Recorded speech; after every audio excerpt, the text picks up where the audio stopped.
Welcome to SVG-TV News for Wednesday, January 9th, 2019. I am Rochelle Batiste with the details.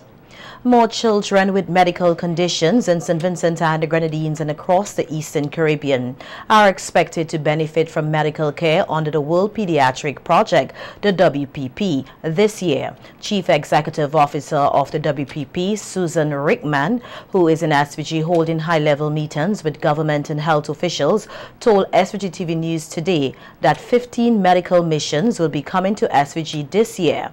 Rickman said additional specialists have been added to the missions this year to carry out specialized surgeries at the Milton Cato Memorial Hospital. Coming into St. Vincent, so you see some months that even there's more than one that comes in, and that starts from a team that comes in that are newborn intensive care unit specialists that are working on your newborn care unit, to then our surgical and diagnostics, so pediatric cardiologist, urology, ophthalmology, neurosurgery, orthopedic, spine. It goes on to all the subspecialties that you would need in pediatrics to take care of the need. The WPP CEO praised the government for investing in health care for the people of St. Vincent and the Grenadines, which she said has made it easier for missions to be held here. St. Vincent is very proudly the Eastern Caribbean hub for pediatric care excellence, and so it's just that the numbers from the region continue to grow. So we had up to 15 children from the other surrounding islands, from Antigua, St. Lucia, Grenada, Dominica, that actually came over to meet up with the team, and that's the wonderful thing about this government that has opened up their arms to say, every Caribbean child is our child, and the economies of scale of having the teams come to one island at a hospital that is welcoming to us, to now they've donated a pediatric operating theater for us, all of our teams work into, that we can take care of all the kids. This year, $2 million have been budgeted for the Eastern Caribbean WPP missions, which include St. Vincent and the Grenadines. The CEO stressed the importance of the corporate bodies to assist in medical missions. She is also encouraging persons who know of any child 21 years and younger who has a medical condition to get in contact with the WPP to seek help. Individuals, to just be part of it. Be part of it. Be part of investing in it. Be part of supporting these families. Gossip about us. Get out there and tell everybody about World Pediatric Project and what we're doing. Because we want to make sure also that we're not missing any children out there. So if you know of somebody in the community that may have crossed eyes, strabismus, or to having a club foot or something like that, make sure that that family knows. If they've not missed it through seeing their pediatrician, but just to help us be that advocate that every child has access to this pediatric care. Last year, more than 100 children underwent corrective surgeries for various medical conditions. More than 50 of those children were Vincentians. Prime Minister Dr. Ralph Gonzalez has expressed a disappointment with the turn of events which he said have prevented the elderly at the Louis Ponette home from being relocated to a more comfortable facility. At a news conference on Monday, the Prime Minister said provisions were made in the 2018 budget to use around $1.1 million to relocate the elderly to a temporary location by Christmas last year to allow work to be done on the Louis Ponette home. He said this could not be done, however, due to misunderstanding by a few public servants. Fortunately, persons in the public service decided upon themselves not to pay attention to what the budget said. And they spent time and they did a design for $4 million. So when they came to me, I said, but how can we design a temporary facility for $4 million? The plan was articulated. I say, you can't ignore what the policymakers say in Parliament, what we put in the estimates.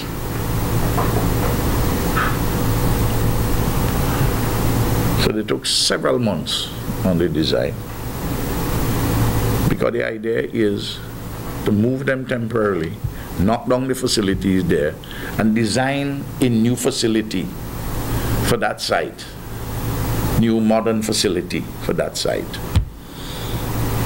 and have an idea where I will get the money already. The Prime Minister said it is his hope that work can begin soon to bring some comfort to the elderly at the facility. Minister of Finance, and he's of like mind with me. I told Julian that we don't have to wait until the budget is passed. We can use the existing law under the act and under the hand of the Minister of Finance to give approval for the capital project and to start. They got a slim down design.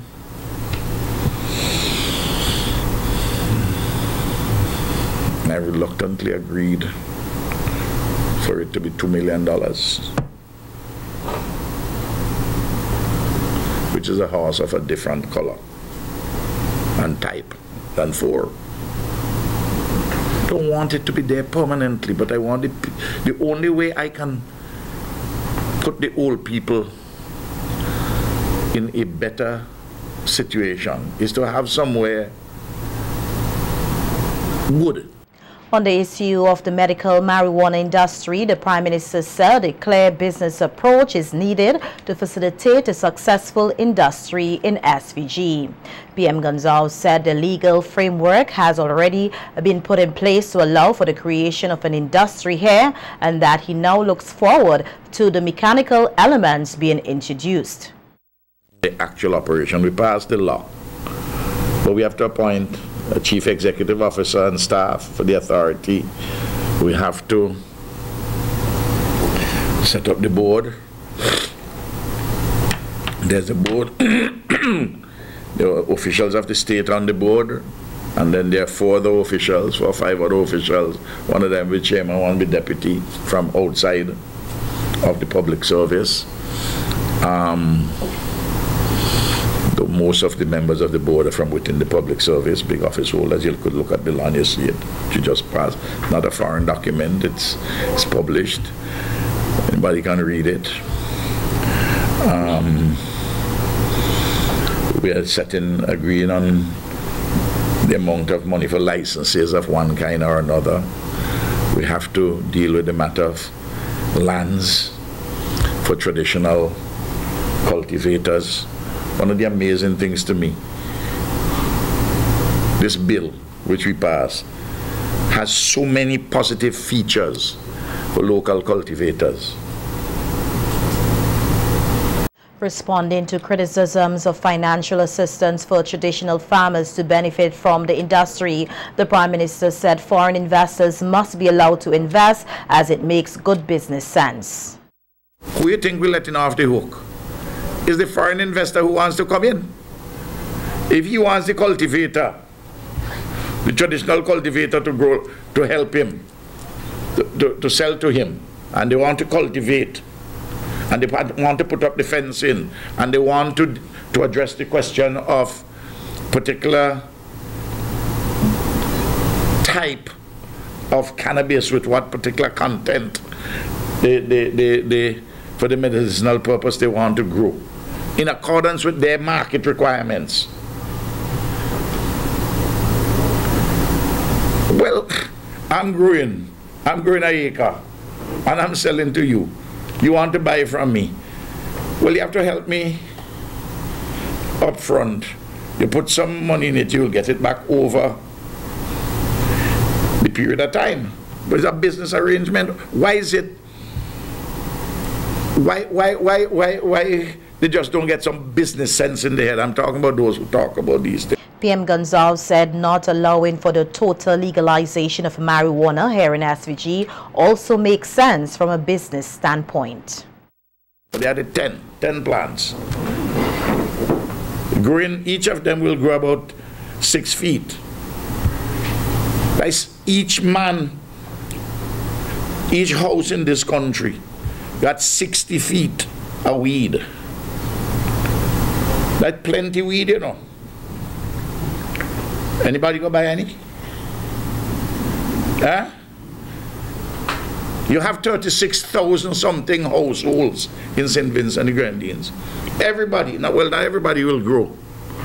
But let us assume 30,000 out of the 36,000 grow 10 cannabis plants inside. Yeah. Who can buy locally? Eh? If everybody grow Edos in the backyard, you think man in Parkland and South could grow Edos? They wouldn't get any sell. They got transferred in Trinidad or Barbados. With the recent win of a court case by the Public Service Union against the Public Service Commission in relation to promotion, the SVG Teachers Union is taking a similar action and is hoping the court also rules in its favor. At a joint news conference yesterday with the PSU, President of the SVG Teachers Union, Wendy Bino, said that appointments and promotions of teachers are always problematic for the Public Service Commission. Quite a few of our members are aggrieved with the same issues of promotion, and as I mentioned earlier, we are going ahead with judicial review on these matters because every year, year after year, some of our members apply whether for principal or deputy principals, and they're overlooked, and at times they have the qualification, they always have the qualifications, they have the seniority, which is what the Public Service Commission should be using to promote our teachers. So there seems to be a haphazard way in which it is done. We're not sure how. Bino said transferring teachers puts them at a disadvantage when it comes to promotion, even though they are qualified for the vacant post at a school. The position is coming up, might be transferred out of that particular school to another school and a junior person takes over, or we've had persons who have acted as principals at the school, but then some junior staff member becomes principal when it's advertised and those sort of things. We find that some of our teachers who have degrees are appointed as teacher one.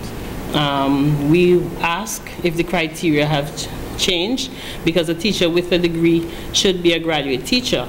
So if you're looking at a teacher one position with a degree, that's a no-no, because a teacher one position is designed for people with just CXCs. So we've had a number of issues like that. Bino noted that the SVG-TU has been making recommendations to the Ministry of Education, and while some recommendations have been used, over 30% have been disregarded. Representatives from the Ministry of Culture will be meeting with 9 Mornings committees across the country to see what can be done to enhance the festival, which is already an added boost to SVG's tourism product. This was stated by Cultural Officer Anthony Tibbles, who is speaking at the recently held prize-giving ceremony for the 2018 festival.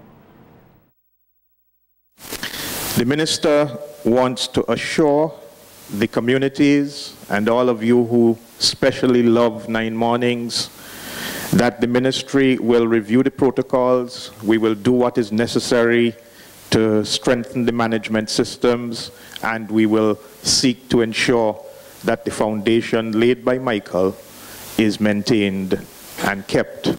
Tibbles thanked those who came out to support the festival in 2018 in the various communities, but at the same time appealed to all, including coordinators, who may be discouraged not to give up and continue the voluntary work to further develop the festival. He said that the Ministry of Culture cannot make it happen without the patrons and coordinators in the various communities.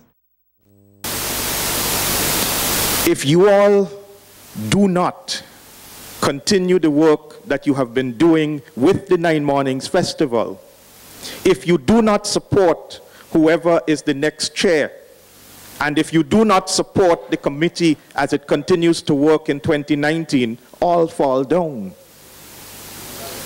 It's not going to be the minister who is going to get up every 9 mornings and try to be in 51 communities. Even if he could get up every morning and be in a community, he can't be in 51 communities in 9 days. Not possible. Tibble said the Ministry of Culture observed the 2018 9 Mornings attracting many youth, which he said is commendable and speak volumes for the future of the festival. The minister does note that there are a number of youth coming forward and supporting at the community levels, and he is very pleased with that. It is a very positive and growing sign for the continuity of 9 Mornings. He also takes note of the impact of the festival on the tourism calendar, and he looks forward to being able, at a slightly different point, reporting to you on the specific numbers of 2018. A love for children and Christian values, that's according to author Shefflin Ballantyne, was the inspiration behind his latest publication, No Dress for Timmy. The book, which is available locally, revolves around a child named Timmy who must choose between advocating for what he believes is right or cheering on a friend who thinks of himself as a girl. In an interview with SVG-TV News Today, Ballantyne said there is a wide variety of children's book online which promotes an LGBT agenda, and that he felt it necessary to stand up for truth in order to protect children. At around that time as well, a lot of information was presenting itself on the internet in relation to what is happening in other countries in regards to genders. And what we've come to understand is a plot by cultural Marxists to accomplish what they refer to as a New World Order, but in order to do so, they must demoralize society. So that is exactly what they were seeking to do through that book, which is still available. And of course, there were other books that I found of that similar nature. So you ask about the inspiration, what inspired me is love for my son and for children generally. And I think I had that responsibility under God to do something to counter the demoralizing influence of those persons pushing this sort of gender insanity on children in particular. The book was available on Amazon for pre-order last year, but was removed by the online store due to pressure from the LGBT groups. Ballantyne said the book is a clear example of someone who stands up for what is right despite the consequences. He said it also presents a strong family held together by strong biblical values.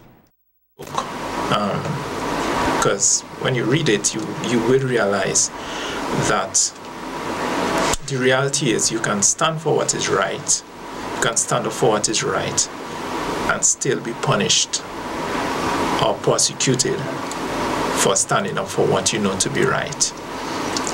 And so the book pushes the idea that children should not be ashamed or afraid to stand up alone for what is right, regardless of the consequences. And that was the experience of little Timmy.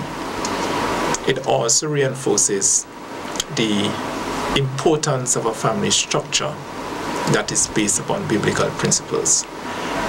So you will find in No Dress for Timmy, there is a mother and a father, and the father takes a very leading role in educating his children. So there isn't an absent father in that home. It's pretty stable, and they do the necessary religious or Christian practices. Ballantyne said the book can assist parents in reinforcing the spiritual fortitude in their children.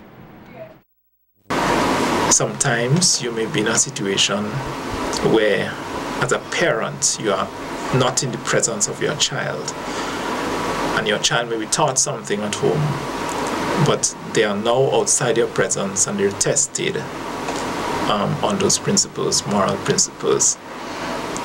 They must understand that those moral principles remain true.